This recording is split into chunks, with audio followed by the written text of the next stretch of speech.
اعوذ باللہ من الشیطان الرجیم بسم اللہ الرحمن الرحیم۔ کردار سازی میں لٹریچر کی اہمیت، یہ تو ہمارے بھائی صاحب نے آپ کے سامنے بیان کر دیا۔ ہمارا موضوع اس میں کوئی شک نہیں کہ کردار میں تعلیم، تربیت اور رول ماڈل، بچہ کس کو دیکھتا ہے، نوجوان کس کو اپنا پسندیدہ لیڈر سمجھتا ہے، وہ باپ ہو، وہ ماں ہو، استاد ہو، سوسائٹی کے اندر سے کوئی چیز ہو، اور دوسرا تعلیم، کتابیں کون سی پڑھائی جاتی ہیں، کون سی وہ پڑھتا ہے۔ یہ ہر شخص کے عقل اور فراست میں بھی یہ دونوں چیزیں بڑی معاون ثابت ہوتی ہیں، اس کے عقائد کے اوپر اثر انداز ہوتی ہیں، اس کو ایک تربیت فراہم کرتی ہیں، اس کو ایک کردار فراہم کرتی ہیں۔ اخلاق کچھ لوگوں کا بہت عمدہ ہوتا ہے اور وہ قابل تعریف ہوتا ہے، سچ بولتے ہیں، دھوکہ نہیں دیتے،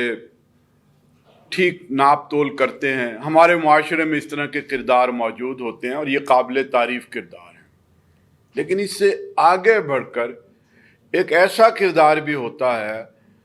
کہ جو کردار اور اخلاق میں بہت عمدہ نظر آتا ہے، لیکن محسوس ہوتا ہے کہ لوگ اس کی طرف کھینچتے ہیں، کشش اس کے اندر پیدا ہوتی ہے۔ تو قابل کشش کردار اس وقت پیدا ہوگا کہ جب ایمانیات سے آگے بڑھ کر کوئی شخص کچھ دلائل قلب کے ساتھ ساتھ ذہن کو مطمئن کرنے والی گفتگو وہ بھی کر سکے، اور وہ پھر معاشرے کے اندر، اپنے ماحول کے اندر ایک چمکتا ہوا چراغ نظر آئے گا۔ لوگ اس کے پاس بیٹھتے ہیں، اس کی گفتگو سنتے ہیں، اس کے معاملات دیکھتے ہیں، اس سے پھر روشنی پاتے ہیں۔ پہلی وہی اقرا بسم ربک الذی خلق، اس میں بھی پڑھنے کے اوپر جو ہے وہ ہمارے سامنے ایک ہدایت آتی ہے، اور خود نبی اکرم صلی اللہ علیہ وآلہ وسلم نے صحابہ رضی اللہ تعالیٰ کو جس طرح سے ان کی کردار سازی کی، اور قرآن پاک نے جو نقشہ کھینچا ہے کہ آپ صلی اللہ علیہ وآلہ وسلم نے جو اتنا بڑا کار عظیم انجام دیا، اس کی بنیاد کیا تھی؟ یتلو علیہم آیاتہ ویزکیہم ویعلمہم الکتاب والحکمہ۔ یہ چند باتیں تھیں، قرآن پاک کی تلاوت، آیات پڑھنا، پڑھانا، اور اس کے مطابق تزکیہ کرنا، اور پھر وَيُعَلِّمُهُمُ الْكِتاب، پھر کتاب کے بارے میں ایک جامع قسم کا تصور، کتاب کی پالیسیاں، شریعت کی باتیں، حلال اور حرام کی گفتگو، تعلیمی پالیسی کیا ہو، عدالتی پالیسی کیا ہو، معیشت کی پالیسی کیا ہو، یہ سب کچھ کتاب کے اندر موجود ہے۔ والحکمہ، دانائی، تدبیر، اور یہ بھی ظاہر ہے۔ تو یہ جو چیزیں ہیں یہ پڑھنے لکھنے سے متعلق ہیں، اور ہم وہ لوگ جو تحریک اسلامی کے علمبردار ہیں، ہمارے پاس ایک بہت بڑا سرمایہ موجود ہے، جس کی بنیاد سید ابو الاعلیٰ مودودی رحمۃ اللہ علیہ نے لکھی اور بنیاد کی۔ ایک اتنا بڑا تحریکی لٹریچر جو بڑی آسانی سے ہمیں میسر ہے، جماعت اسلامی کے دفاتر کے اندر چھوٹی سی الماری میں جو لٹریچر بند پڑا ہے، یا لوگوں کے گھروں کے اندر کہیں پر کچھ کتابیں موجود ہیں، وہ چند کتابیں نہیں ہیں، وہ ہزاروں اور لاکھوں کتابوں پر بھاری ہیں۔ یہ اللہ تعالیٰ کی بہت بڑی نعمت ہے کہ ہمیں ایک ایسے زمانے میں اس دنیا میں آنے کا موقع ملا کہ جب سید ابو الاعلیٰ مودودی نے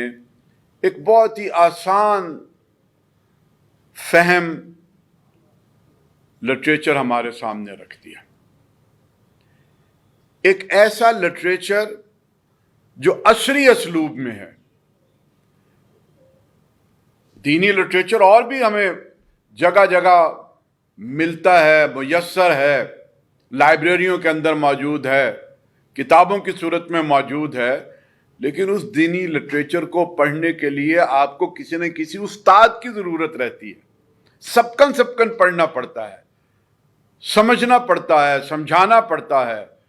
اور لیکن جو لٹریچر میرے اور آپ کے پاس موجود ہے اس کے بارے میں ہم یہ بڑی آسانی سے دعویٰ کر سکتے ہیں کہ میٹرک میں پڑھنے والا بچہ بھی وہ کتابیں پڑھے گا تو اسے پوری طرح سے وہ ساری چیزیں سمجھ میں آئیں گی. وہ دین کے بارے میں، وہ علم کے بارے میں، وہ ایمانیات کے بارے میں، وہ اسلام کے بارے میں جامع اور مکمل معلومات حاصل کر سکتا ہے. وہ دین کی چھوٹے مسائل ہوں یا بڑے مسائل ہوں وہ بڑی آسانی سے اس کا فہم حاصل کر سکتا ہے.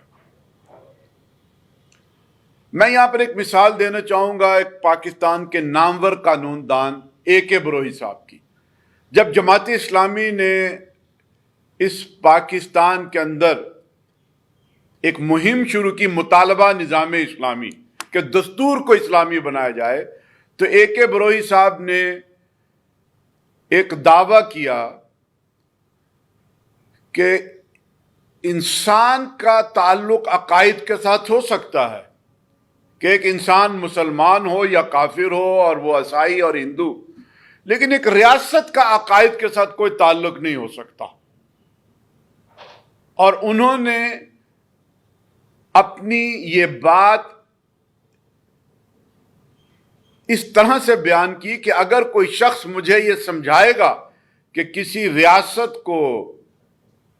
عقائد کے ساتھ، دین کے ساتھ وابستہ کیا جا سکتا ہے تو میں اسے 5,000 روپے انعام دوں گا. میں نے قانون کو، آئین کو ان کی جڑوں سے جو ہے وہ سمجھ رکھا ہے، پڑھا ہوا ہے. جب ان کا یہ دعویٰ سامنے آیا تو جماعت کے کسی کارکن نے اس تک مولانا مودودی کی چند کتابیں پہنچائیں، سنت کی آئینی حیثیت، اسلامی ریاست اور اس طرح کے کچھ پمفلنٹ، اور انہوں نے وہ کتابیں پڑھنے کے بعد مولانا مودودی کے پاس حاضر ہو گئے. اور پھر انہوں نے ایک تقریر کے اندر یہ بیان دیا کہ میں دل سے قائل ہو گیا ہوں اور میرا ذہن اس پر مطمئن ہو گیا ہے کہ اسلام تا قیامت ایک فرد اور ایک ریاست کے لیے لازم و ملزوم ہے، اور اسلام ریاست کی رہنمائی کرنے کے لیے بھی قابل عمل منصوبہ پیش کرتا ہے. اور اسی A.K. بروہی نے جب وہ جماعت کے قریب آئے، کئی عدالتوں میں جماعت کی طرف سے پیش ہوئے، جب جماعت پر پابندی لگتی تھی، مولانا مودودی کو سزائیں دی جاتی تھیں، ماشاء اللہ کے مقدمات چلتے تھے، تو انہوں نے جماعت کے کچھ لوگوں کو دیکھا جو ان کے ساتھ مقدمات کی پیروی کے لیے رابطے رکھتے تھے. یوسف خان صاحب، جناب چودھری رحمت اللہ صاحب اور اس طرح کے اور لوگ. تو ایک موقع پر انہوں نے کہا کہ میں نے مولانا مودودی کو پڑھا ہے اور میں قلم اور کرتاس سے جو انہوں نے موتی بکھیر دیے ہیں اس سے تو متاثر ہوا ہوں، لیکن مولانا مودودی کی جو چلتی پھرتی کتابیں ہیں میں اس سے کہیں زیادہ متاثر ہوا ہوں. مطلب یہ بات انہیں سمجھ میں آ گئی کہ یہ جو لٹریچر ہے جماعت اسلامی کا، یہ کسی فرد کے اوپر کتنا اثر انداز ہوتا ہے اور ایک فرد کی کردار کے اندر کتنا بڑا ایک رول اس کا موجود ہو جاتا ہے. یہ وہ لٹریچر ہے کہ جس نے بڑے بڑے ذہن فتح کیے ہیں. محمد علی کلے جو یہ کہتا ہے کہ دینیات ٹورڈز انڈرسٹینڈنگ آف اسلام، یہ پڑھ کر میری زندگی بدل گئی. اور جب وہ بہت سارے انٹرویوز کے اندر ٹیلی ویژن کے اینکر پرسن کے سامنے بیٹھ کر گفتگو کرتا تھا تو دینیات کی مثالیں جو ہے وہ پیش کرتا تھا کہ یہ اسٹوڈیو خود بخود وجود میں نہیں آ گیا، اس کو کسی نے بنایا ہے، اچانک نہیں ہو گیا. یہ اسلام کے مطابق اس نے پھر کہا کہ یہ دنیا بھی خود بخود وجود میں نہیں آ گئی۔ مولانا مودودی کی وہ ساری مثالیں جو عقل کو اور دماغ کو اور دل کو مطمئن کرنے والی ہوا کرتی تھی، آج بھی اگر اٹھا کر اس کے انٹرویوز دیکھ لیں تو ہمیں پتہ لگتا ہے کہ یہ فہم اور یہ حکمت کہاں سے انہوں نے اخذ کی ہے۔ چیچنیا کے اندر ایک جسے ہم بھول چکے ہوئے تھے اور آج وہ ایک اسلامی مملکت کی صورت میں موجود ہے، جن لوگوں نے وہاں پر جدوجہد کی انہوں نے اپنے انٹرویوز میں اور اپنی کہانیوں میں بیان کیا ہے کہ ہم جیلوں کے اندر تھے اور مولانا مودودی کا لٹریچر ہم تک پہنچا اور ہماری زندگیاں تبدیل ہو گئی۔ بڑے بڑے لوگ ہیں کہ جو فوج کے اندر گئے، جو وکیل بنے، جو جج بنے، جنہوں نے اپنی کہانی کا آغاز اس طرح سے کیا کہ ایک وقت میں شاپنگ بیگ نہیں ہوا کرتا تھا، اخباری کاغذ جو ہے وہ لفافوں کی صورت میں آپ پرچون سے جو سودا لیا کرتے تھے اس میں لوگ دکاندار دیا کرتے تھے، اور وہ کسی سفر میں جا رہے ہیں اور انہیں وہ پرچون سے لیا ہوا لفافہ نکالا اور اچانک نظر پڑی ہے اور اس میں مولانا مودودی کی تحریر انہیں نظر آئی ہے، اور اس دل کے اندر ایسی کھب گئی ہے کہ اس کے بعد آ کر پھر انہوں نے وہ کتابیں تلاش کی ہیں، پھر وہ جماعت تک پہنچے ہیں۔ اور میرا خیال ہے کہ اس طرح کی مثالیں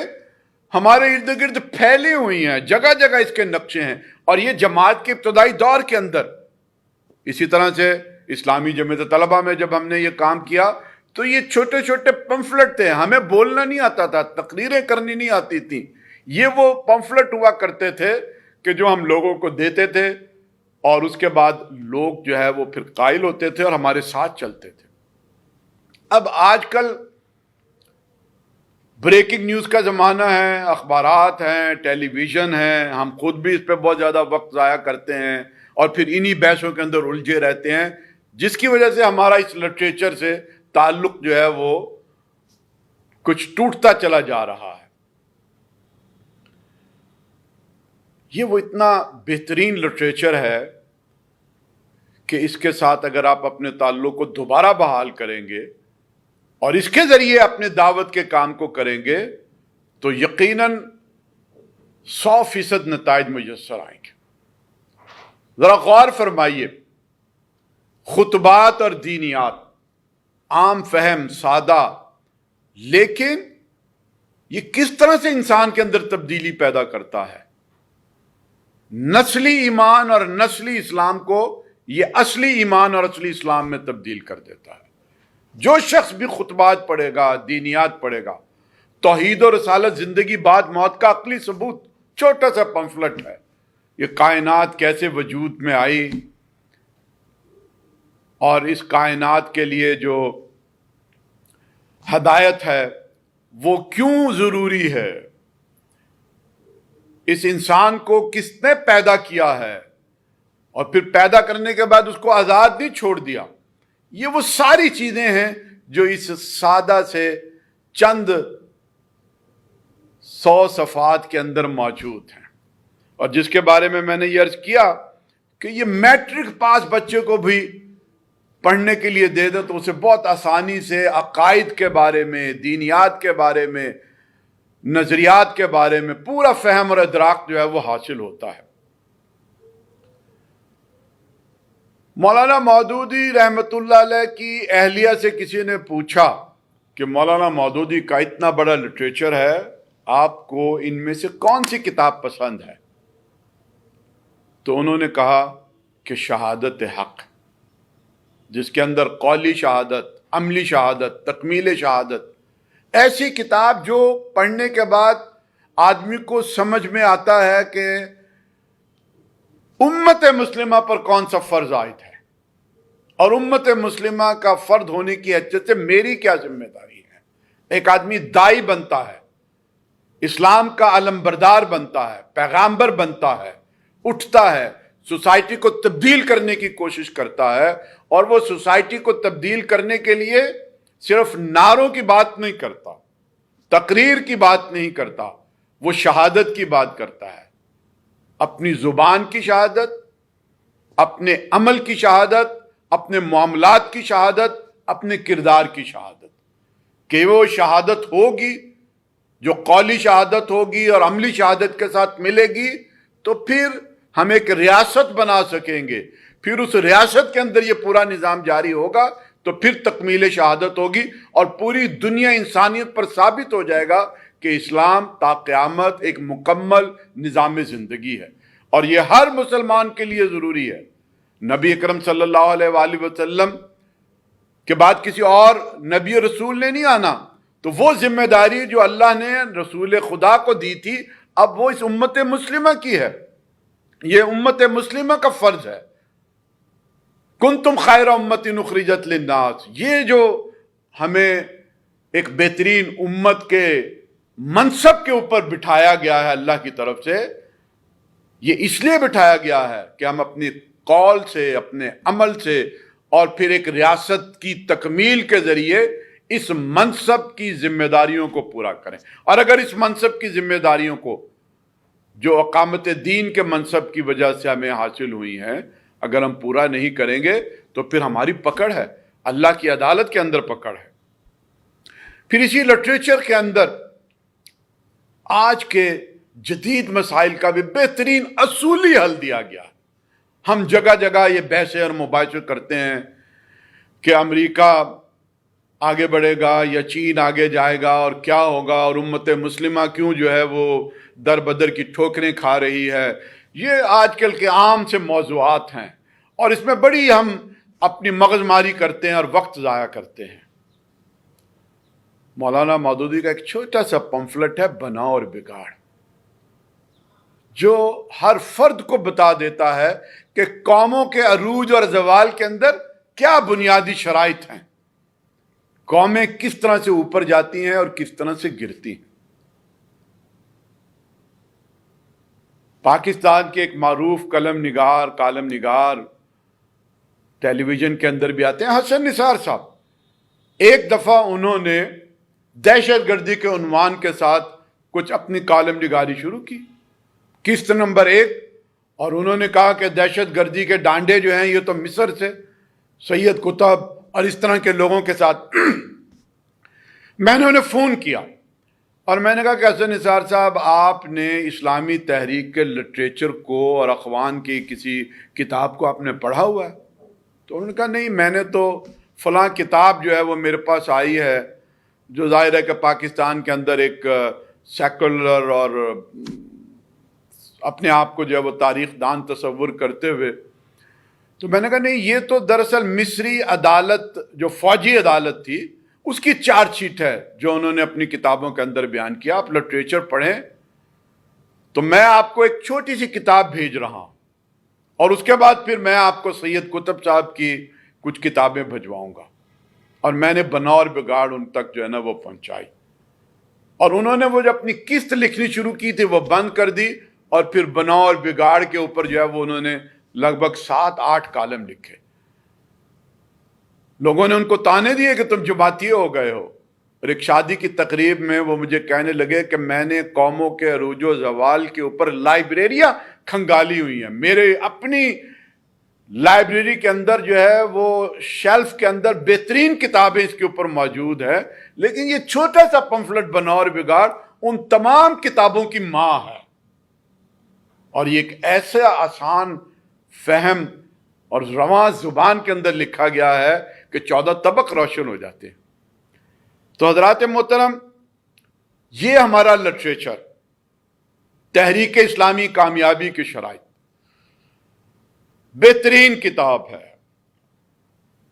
کارکنوں کے لیے بھی، ناظمین کے لیے بھی، ذمہ داران کے لیے بھی، ہر سطح کے لوگوں کے لیے۔ میں کہا کرتا ہوں کہ یہ شاہ کلید ہے، یہ وہ کتاب ہے، یہ وہ چابی ہے جو ہر بند دروازے پہ، ہر لاک کے اوپر آپ لگا سکتے ہیں، وہ تالا بھی کھل جائے گا اور وہ دروازہ بھی کھل جائے گا۔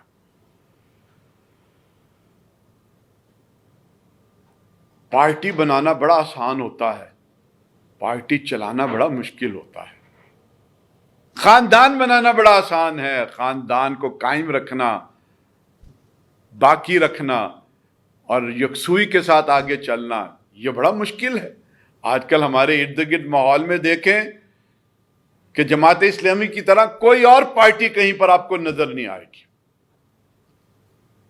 لوگ گھروں کے اندر بھائی بھائی کے ساتھ لڑتا ہے، بہنیں جو ہیں وہ بھائیوں کے ساتھ جھگڑتی ہیں، ساس بہو کی لڑائیاں ہمارے عام ہیں، باپ اور ماں اور بیٹا، اب تو قتل و غارت گری تک نوبت پہنچ چکی ہوئی ہے۔ ذرا سی بات کے اوپر کہ آج گھر میں کیا پکنا چاہیے، پورے گھر کو ہم طوفان کے اندر مبتلا کر دیتے ہیں۔ میں جب ان ساری چیزوں کو دیکھتا ہوں تو میں کہتا ہوں کہ کاش ان سب لوگوں نے تحریک اسلامی کامیابی کی شرائط پڑھی ہوتی اور وہ اوصاف اور وہ ساری چیزیں اخذ کی ہوتی، تو یہ جو معاشرے کے اندر اتنا انتشار ہے، اضطراب ہے، بے چینی ہے، ہنگامہ ہے، تو شاید اتنا نہ ہوتا۔ میں آج بھی اپنے دوستوں کو یہ نصیحت کرتا ہوں کہ کم از کم یہ کتاب ایک سے زیادہ آپ کے پاس موجود ہونی چاہیے۔ آپ اگر سفر کرتے ہیں تو آپ کے سفر کی یہ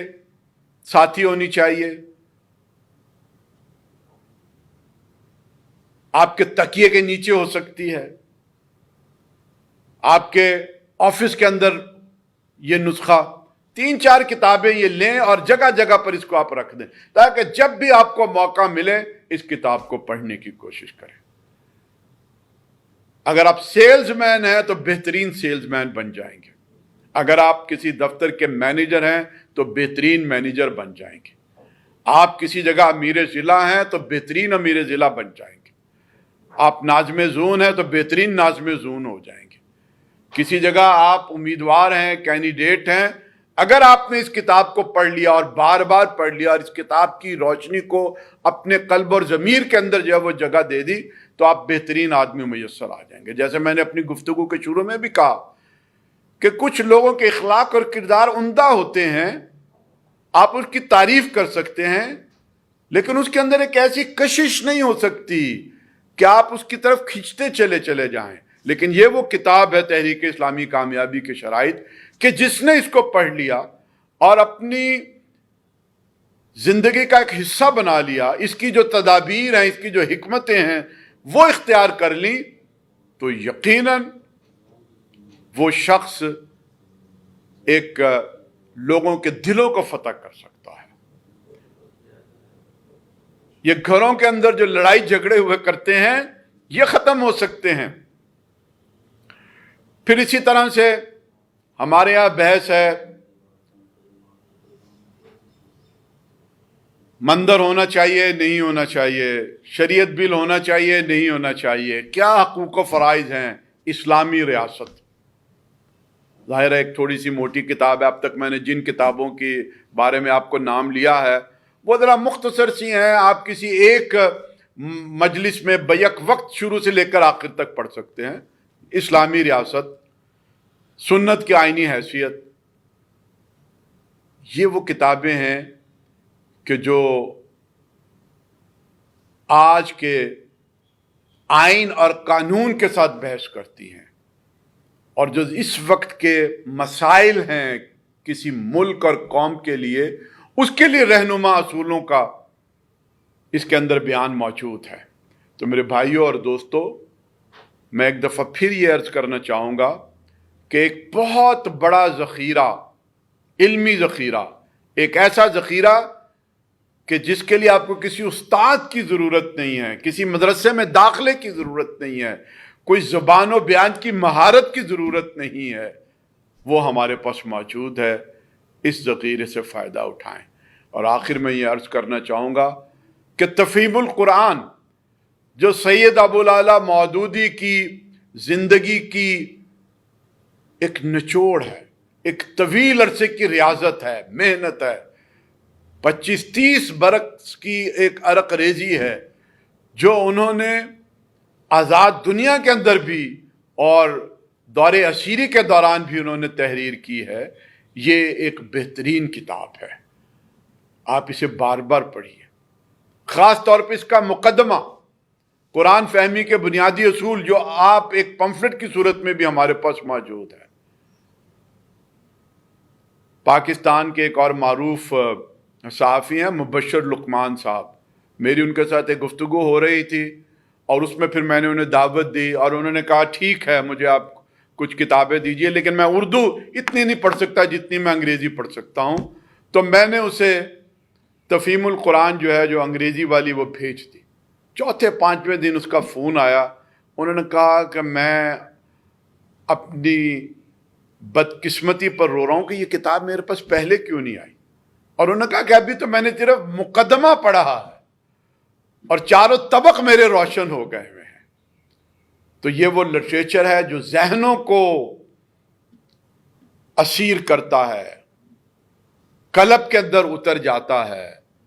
حکمت اور دانائی سکھاتا ہے. اس لٹریچر کو حاصل کیجئے، اس سے وابستگی اختیار کیجئے اور اسے زندگی کا اپنا جز بنائیے. سبحان ربک رب العزت عما یصفون وسلام علی المرسلین والحمد للہ رب العالمین.